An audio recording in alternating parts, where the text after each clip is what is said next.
लगा रहता है और आंख जो है भगवान का दर्शन करता रहता है। भगवान की स्तुति करेंगे, कहेंगे भगवान मुख है, भगवान की तरफ कहेंगे तुम्हें वो माता। फिर एक बार ध्यान देंगे, जूता की तरफ देखेंगे, कहेंगे तुम ही हो पिता।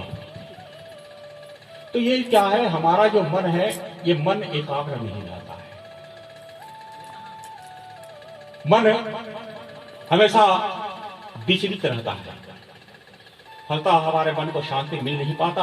और इस प्रकार से परमात्मा का जो भजन है, इस परमात्मा जिस प्रकार से संसारिक जो कार्य आप करते हो, उन कार्यों को करने के लिए आप अपने मन में जैसा निष्ठा रखते हो, श्रद्धा रखते हो, लगन से करते हो।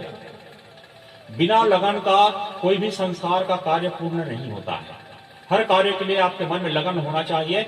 जब लगन होगा तब ही कार्य पूर्ण होगा। तो जब भगवान का आपको भजन करना है, भगवान के जब नाम का आपको ध्यान करना है, यदि उसमें आपका लगन नहीं है तो फिर ये लगन कैसे सिद्ध होगा, आपका भजन कैसे सिद्ध होगा, आपका ध्यान कैसे सिद्ध होगा। तो इसके लिए भी लगन की आवश्यकता है। तुम 21 घंटे संसार का हर कर्म करो, परंतु 3 घंटे जो है ये तो आपको परमात्मा को देने होंगे। यदि 3 घंटे आपने परमात्मा के सामने बैठ करके बिताया, सच्चे मन से भगवान की स्तुति की, उनका ध्यान धरा, तो निश्चित जानिए कि आपका जो जीवन है सुधर जाएगा। आपके मन में किसी प्रकार की कोई अशांति नहीं रहेगी। परमात्मा कहते हैं, एक बार तुम आकर मुझसे कह दो कि मैं तुम्हारा हूं, मैं तो बैठा हूं सुनने के लिए।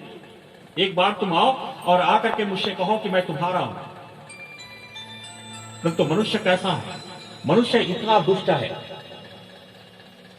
मंदिर में भगवान के सामने जाकर के कहता है कि भगवान मैं केवल तुम्हारा हूं, परंतु वही मनुष्य जब घर में आता है, पत्नी के सामने खड़ा होता है, पत्नी के सामने कहता है कि मैं तुम्हारा हूं। तो जरा सोचिए, जो मंदिर में भगवान का था वो घर आकर के पत्नी का कैसे हो गया। तो मनुष्य का जो मन है ये मन कई भागों में बटा हुआ है। फलतः भगवान का मनुष्य ध्यान नहीं कर पाता है। राजा परीक्षित ने